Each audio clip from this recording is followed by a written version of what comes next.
নমস্কার, বিকেল ঠিক 5টা মানেই 5টার 5 মিশালি দিনের সবচেয়ে গুরুত্বপূর্ণ খবর নিয়ে আমি অতনু বরাবরের মতো আপনাদের সঙ্গে রয়েছি। কিন্তু 5টার 5 মিশালিতে আজ কি কি থাকছে এক নজরে দেখে নেওয়া যাক। হানায় গিয়ে চুরি ইডির, এই প্রশ্ন উঠছে। পাহাড় নিজের ছেলেকেই চায়, অত্যন্ত গুরুত্বপূর্ণ একটা রাজনৈতিক পর্যবেক্ষণ এখানে। তৃণমূলের জন কি বাত।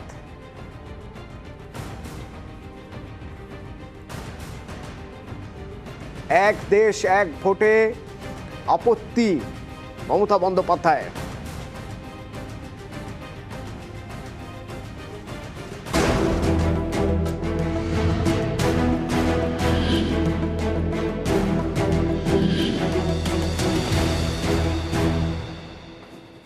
প্রথমেই যে খবর থাকবে তা দিনের চাঞ্চল্যকর খবরের মধ্যে অন্যতম বলা যেতে পারে।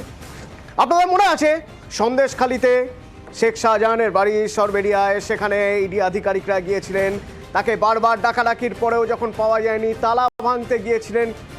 ইডি হানা দিতে গিয়েছিল না চুরি করতে গিয়েছিল? এই প্রশ্ন তুলে এফআইআর করা হয়েছে, থানায় অভিযোগ করা হয়েছে।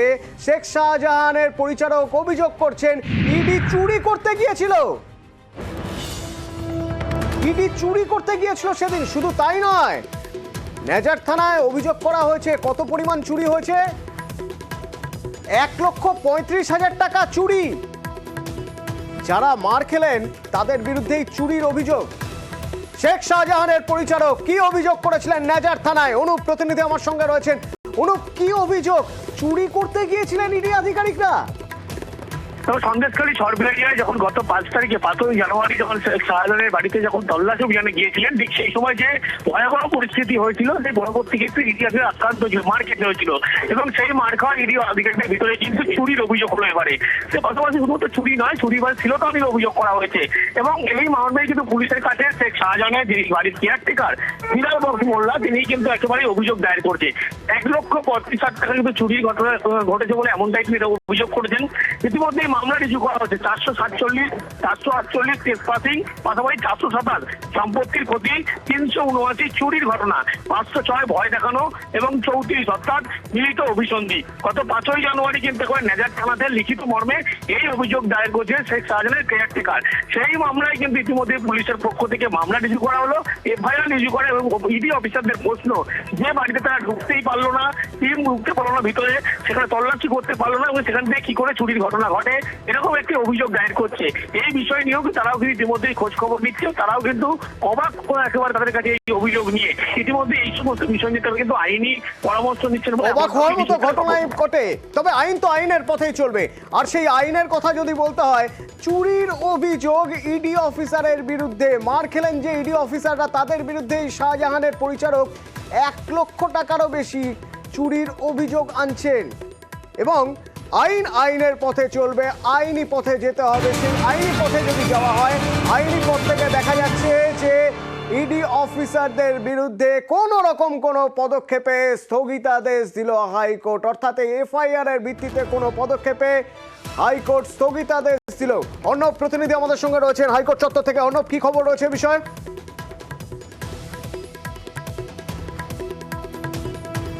31শে মার্চ পর্যন্ত এই তদন্তে স্থগিতাদেশ দেওয়া হয়েছে সন্দেশখালীর ঘটনায়। অর্ণবের সঙ্গে এখন যোগাযোগ করা সম্ভব হচ্ছে না। আপনাদের জানিয়ে রাখতে চাইব, রাজ্যকে হলফনামা দিতে নির্দেশ দেওয়া হয়েছে এবং আদালতে কেস ডায়েরি পেশ করতে হবে। ইডির বিরুদ্ধে কোনো পদক্ষেপ এখন করা যাবে না, স্থগিতাদেশ দিয়েছে কলকাতা হাইকোর্ট 31শে মার্চ পর্যন্ত।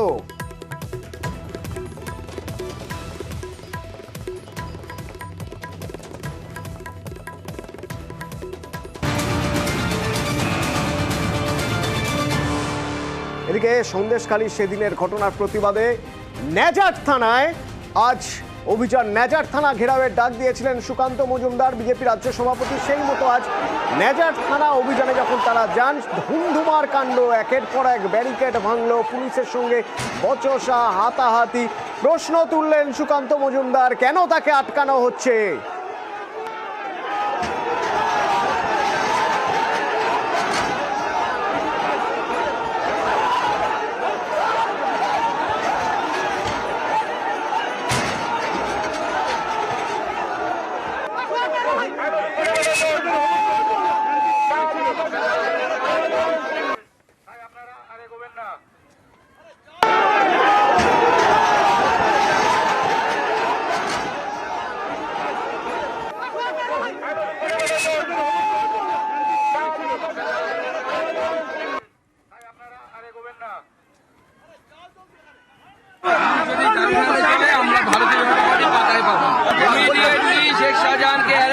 হবে, নাহলে এই অপদার্থ পুলিশ তাদের অপদার্থ এসপি কে সরাতে হবে এই জেলাতে। এই এসপি থাকার নৈতিক অধিকার নেই। পুলিশ একদম জানে কোথায় আছে, তৃণমূল কংগ্রেসের নেতারা প্রত্যেকে জানে, কলকাতা থেকে শুরু করে এই জেলার প্রতি। গ্রেপ্তার তো করতে পারবে না, ওদেরকে উল্টে বঙ্গরত্ন পুরস্কার দেবে। এরাই তো ভোটে জেতায়, মুখ্যমন্ত্রী নয় জনতার ভোটে জেতে নাকি? সরকার যে কাজ করছে, ভারতের সংবিধানের প্রতি আক্রমণ, ভারতবর্ষের সার্বভৌমত্বের প্রতি আক্রমণ।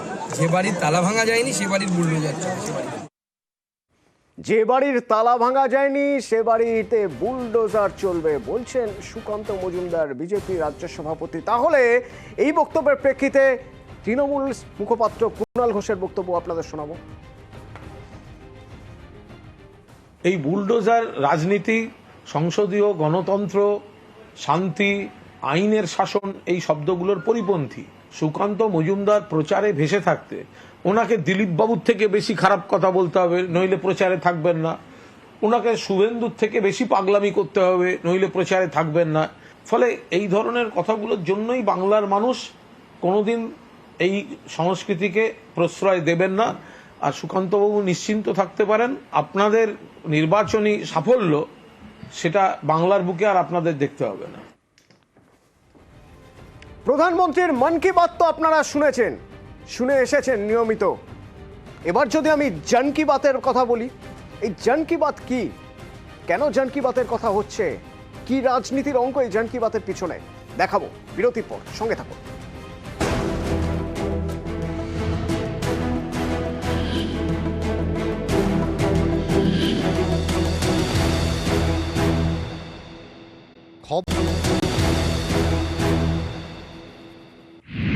ভোট আসছে, প্রচার শুরু হয়ে গিয়েছে, লোকসভা ভোটের প্রচারে এক এক রকম রণনীতি আছে।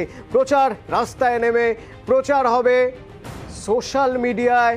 তো তৃণমূল সোশ্যাল মিডিয়ায় কিভাবে প্রচার করবো, এই দেখুন তৃণমূলের প্রচারের ভিডিও দেখুন। সোশ্যাল মিডিয়ায় প্রচার তৃণমূলের কিভাবে হবে প্রচার। মন কি বাতের জায়গায়, প্রধানমন্ত্রীর মন কি বাতের জায়গায় এবার লোকসভায় তৃণমূলের প্রচারের লাইন হলো জন কি বাত। এই জন কি বাত ঠিক কি, প্রচারে ধারা কি রকম, কিভাবে সোশ্যাল মিডিয়ায় ছড়ানো হবে, এই জন কি বাত ঠিক কি? আমার সঙ্গে আমার প্রতিনিধি আবির রয়েছেন, আবিরের সঙ্গে কথা বলবো। আবির, জন কি বাত, আমরা তো এতদিন মন কি বাত শুনে এসেছি, তৃণমূলের এই জন কি বাত কি?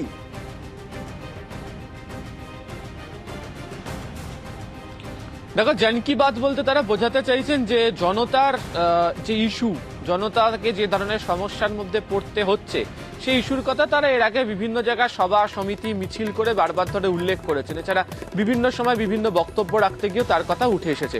যেহেতু লোকসভা নির্বাচনে তৃণমূল কংগ্রেস একদিকে হচ্ছে কেন্দ্রীয় বঞ্চনা, অন্যদিকে কি উন্নয়ন তারা করেছেন সেই ইস্যুকে সামনে রেখে তারা ভোটের প্রচারে যেতে চাইছেন, সেখানে তারা তথ্য পরিসংখ্যান তুলে ধরে যে কেন্দ্রীয় সরকার সাধারণ মানুষের কোন কোন অসুবিধার বিষয় নিয়ে এখনো পর্যন্ত কোনো সুরাহা করতে পারেননি বলে তৃণমূল কংগ্রেস যে অভিযোগগুলো তুলছে, সেই ইস্যুগুলোকে সামনে রেখে তারা প্রচারে যাবে। এবার যে সোশ্যাল মিডিয়াতে প্রচারের ক্ষেত্রে এখন যে কোনো রাজনৈতিক দলই ভীষণ জোর দিচ্ছে, এবং সে কারণেই এই ওয়েব সিরিজের আকারে বিভিন্ন ভিডিও এপিসোড তৈরি করা হয়েছে তৃণমূল কংগ্রেসের। আজকে থেকে জন কি বাত, যা দিয়ে তৃণমূল কংগ্রেস লোকসভা নির্বাচনে সোশ্যাল মিডিয়াতে তাদের যে প্রচার, সেই প্রচার শুরু করে দিতে চললো। জন কি বাতের আজকে প্রথম এপিসোড তারা যেটা রেখেছেন, সেখানে তারা রাখছেন হচ্ছে আনএমপ্লয়মেন্ট বা বেকারত্বকে। তারা বলছেন যে কর্মসংস্থান হয়নি, বলা হয়েছিল যে প্রত্যেক বছরে 2 কোটি করে চাকরি হবে, সেই চাকরি দেওয়া হয়নি, এবং তার বিভিন্ন তথ্য পরিসংখ্যান তুলে ধরে এই ভিডিও তারা বানিয়েছেন এবং সেগুলোকে নিয়ে তারা প্রচার করছেন। এবং তৃণমূল সূত্রের খবর, আগামী কয়েকদিন লাগাতার এই ধরনের একাধিক ভিডিও তারা রাখবেন এবং তা নিয়ে তাদের এই প্রচারের পর্ব চালিয়ে যাবেন। যেহেতু সমস্ত জায়গাতে বড় বড় সভা মিছিল এখনো পর্যন্ত শুরু করা যায়নি, তবে লোকসভা নির্বাচনে যেহেতু ঢাকে কাঠি কার্যত পড়ে গিয়েছে বলাই চলে, তাই প্রচারের ক্ষেত্রে সোশ্যাল মিডিয়াকে হাতিয়ার করেই জন কি বাত এই এপিসোডকে হাতিয়ার করেই লোকসভা নির্বাচনের প্রচার কার্যত শুরু করে দিল তৃণমূল। আমি আরেকটা বিষয় জানতে চাইবো, সেটা হলো যে যেহেতু INDI এর একজন শরিক তৃণমূল, সেক্ষেত্রে এই যে জন কি বাত যে ভিডিও আমরা দেখছি, এই ভিডিওয়ে বাংলাকে প্রাধান্য দেওয়া হয়েছে, বাংলা ভাষাকে প্রাধান্য দেওয়া হয়েছে, কিন্তু এটাকে কি সর্বভারতীয় স্তরে নিয়ে যাওয়ার কোনো রকম কোনো পরিকল্পনা রয়েছে তৃণমূলের? দেখো, প্রথমত হচ্ছে যে ইন্ডিয়া যে জোটের কথা বলা হচ্ছে, তাদের একটা প্রচার কমিটি তৈরি করা হয়েছে। তারা বিভিন্ন ক্যাম্পেইনের জন্য কোথায় কোথায় প্রচার করবেন তার একটা তালিকা ইতিমধ্যে তৈরি হচ্ছে। সূত্রের খবর, চলতি মাসের শেষে নাগপুরে তাদের সভা হওয়ারও কথা রয়েছে। সেক্ষেত্রে দাঁড়িয়ে তারাও বিভিন্ন ধরনের এপিসোডকে তারা আনবেন, তবে সেক্ষেত্রে জোটের ক্ষেত্রে প্রাধান্য বেশি থাকবে। যেহেতু এই রাজ্যের ক্ষেত্রে তৃণমূল কংগ্রেস সরাসরি বিজেপির বিরুদ্ধে লড়াই করছে, বা অতীতে দেখতে পাওয়া গিয়েছিল অন্তত 2021-এ বিজেপি বাম কংগ্রেসের বিরুদ্ধে লড়াই করেছিল, ফলে ধরে নেওয়াই হচ্ছে যে এখানে লোকসভা নির্বাচনের ক্ষেত্রে তৃণমূল কংগ্রেস এখনো পর্যন্ত সর্বাধিক আসনে, যদি কংগ্রেসের সঙ্গে জোটের রাস্তা খোলাও রাখা যায়, সর্বাধিক আসনে তৃণমূল কংগ্রেস লড়াই করতে চলেছে। ফলে সেক্ষেত্রে দাঁড়িয়ে তাদের কিন্তু প্রচারের ক্ষেত্রে সর্বাধিক গুরুত্ব দিতে হবে। ফলে আপাতত যে প্রচার যেটা চলছে সেটা তৃণমূল কংগ্রেস এখানে তো করছি, তবে যেহেতু সোশ্যাল মিডিয়ার প্রচার, ফলে এর একটা বিস্তৃতি প্যান ইন্ডিয়া বা গোটা রাজ্যের বিভিন্ন জায়গাতেই মানুষ বা বিশ্বের বিভিন্ন জায়গা থেকে মানুষ দেখতে পাবেন, যে কারণে সোশ্যাল মিডিয়া প্রচারে এখন সর্বাধিক জোর। ফলে আলাদা করে জোট বা ইন্ডিয়ার ক্ষেত্রে প্রচারের কথা উল্লেখ না করা থাকলেও এই প্রচার সর্বত্রভাবে তৃণমূল কংগ্রেস সব জায়গাতে পৌঁছে দেওয়ার জন্য সোশ্যাল মিডিয়াতে হাতিয়ার করছে, এবং এই জন কি বাতের মতো নামকে হাতিয়ার করে তারা এগোতে চাইছে। ধন্যবাদ আবির। কুণাল ঘোষ, তৃণমূল মুখপাত্র, কি বলছেন এই নতুন প্রচার কৌশল নিয়ে? সোশ্যাল মিডিয়া আজকের দিনে একটা অপরিহার্য অঙ্গ এবং কমিউনিকেশনের একটা মাধ্যম। সোশ্যাল মিডিয়ায় যে প্রচার, তার নানা আঙ্গিকে প্রচার, নানা উদ্ভাবনী শক্তিতে নানা ধরনের নতুনত্ব আনা, বৈচিত্র্য আনা, তো সেগুলো সমস্ত রকম সম্ভাবনাগুলো নিয়েই নতুন নতুন পদ্ধতিতে, নতুন নতুন ধারায় এই প্রচারগুলো হবে।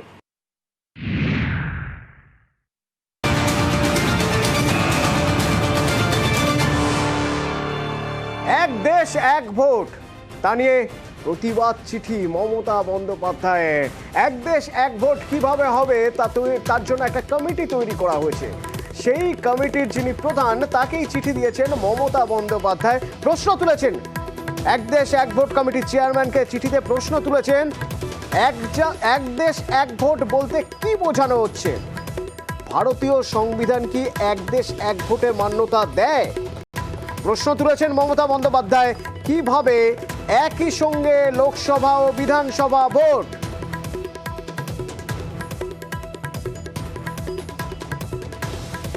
এক একটা স্টেটে এক একটা রিজিয়নাল প্রবলেম আছে, এক একটা টাইমে এক একটা স্টেটে ইলেকশন হয়। কেউ স্টেবল গভর্নমেন্ট পায়, কেউ পায় না। কোথাও মেজরিটি হয়, কোথাও মাইনরিটি হয়। অনেক সময় গভর্নমেন্ট হলেও আবার কিনে নেওয়া হচ্ছে। One state one election, one nation one election মানে হচ্ছে প্রেসিডেন্সিয়াল ফর্ম অফ ইলেকশন, যেটা আমেরিকায় আছে। আমাদের ভারতবর্ষ কিন্তু সংবিধানে সেভাবে প্রতিষ্ঠিত নয়। এমনকি ভারত সরকার যদি স্টেবিলিটি না থাকে, তখন কি হবে? ভারত সরকার পড়ে গেল, সঙ্গে সঙ্গে স্টেটগুলো পড়ে যাবে। আমি মেজরিটিতে আছি বলে আমি যা ইচ্ছা করে দেবো, this is not fair. I will request the Election Commission to see it very sincerely that if one India, one nation, one election, it happens. Of course, I appreciate the language, but I don't appreciate in a practical sense, because it is not possible, it is not acceptable, and it is not correct from the point of federal structure point of view.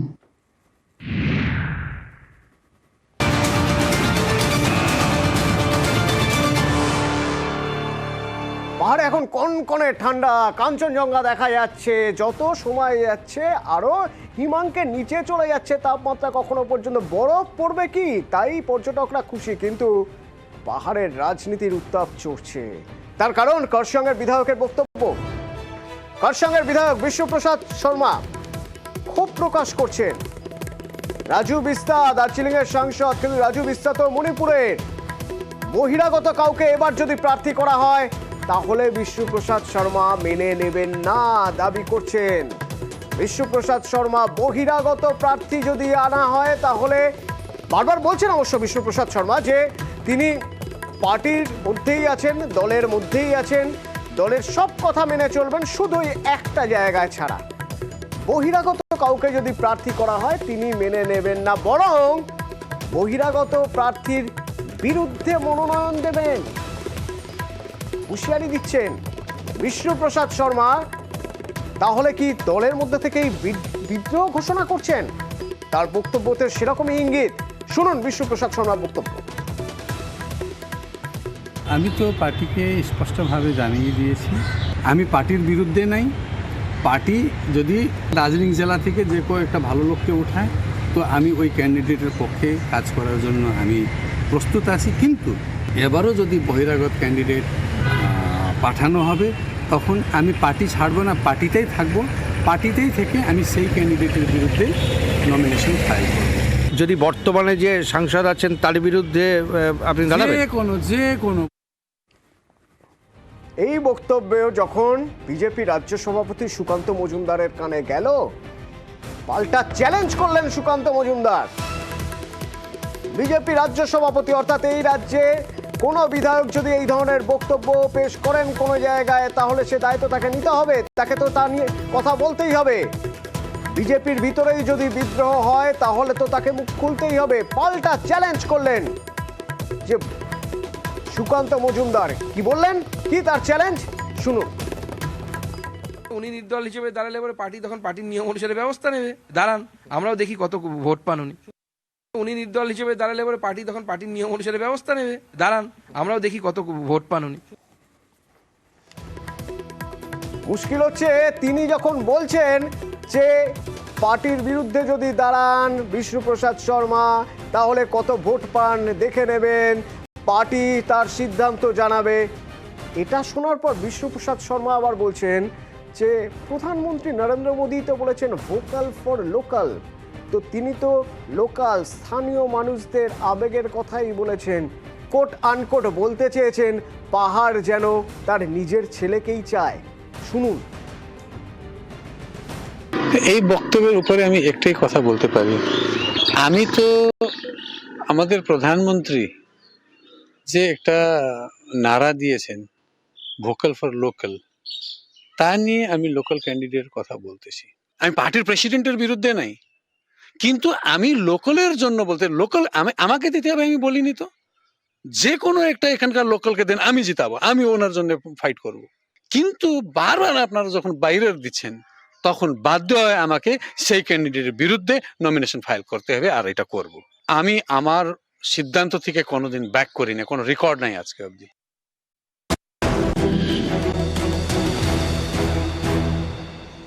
বাঙালির অন্যতম পছন্দের weekend destination Digha, এ বিষয়ে কোনো সন্দেহ নেই। আর দীঘায় যাওয়া মানেই হচ্ছে সামুদ্রিক মাছ, কাঁকড়া, জমিয়ে খাওয়া দাওয়া। যা খাচ্ছেন সব পেটে সইছে তো? না, সব সময় পেটে সইছে না।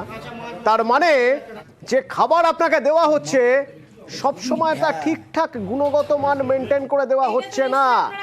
খাদ্য সুরক্ষা দপ্তর আজ অভিযান চালালো দীঘার বিভিন্ন হোটেলে। দেখুন এবার কি হলো।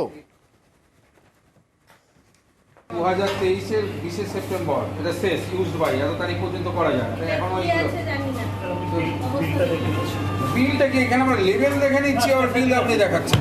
এগুলো রাখুন, এটা কি আপনার যুক্তি মানতে হবে নাকি? আপনার এখানে আছে, আপনার এখানে ইউজ হচ্ছে সবসময়, আর আপনি বলছেন যে এটা ইউজ করা হচ্ছে, কোনো ঢাকা দেননি, জল পড়ছে, এগুলোই খাবেন, এগুলো সব জল ফল কি অবস্থায় আছে এগুলো? এগুলো তুলুন, এই যে ফর্ম ফিল আপ করুন, তুলুন। ঘুগনি, হ্যাঁ ইন্ডাস্ট্রিয়াল কালার একটা কি লেখা আছে, এগুলো এটা ছবি তুলুন, এইসব মানে যা তা। প্রতিনিধি পঙ্কজ আমার সঙ্গে রয়েছেন। পঙ্কজ, এই যে হোটেলগুলোয় আজ খাদ্য দপ্তরের আধিকারিকরা গেলেন, সেখানে কি পেলেন আসলে? দেখো অতটা একেবারেই খাদ্য দপ্তরে, যেখানে নন্দীগ্রাম জেলা খাদ্য সুরক্ষা দপ্তরের আধিকারিকরা আজকে অভিযান চালিয়ে প্রায় 10টি হোটেলের খাবারের বাসি খাবার এবং তারা যে গুণগত মান নেই সেই সমস্ত খাবারগুলিকে ডাস্টবিনে ফেলায়। কারণ যেখানে পর্যটন শহর দীঘা, সৈকত নগরী সুন্দরী দীঘা, সেই দীঘাতেই কিন্তু পর্যটকেরা আসে, সেখানে হোটেলগুলিতে খাওয়ার দাওয়ার ভালো মজা করে খাওয়া দাওয়া করে।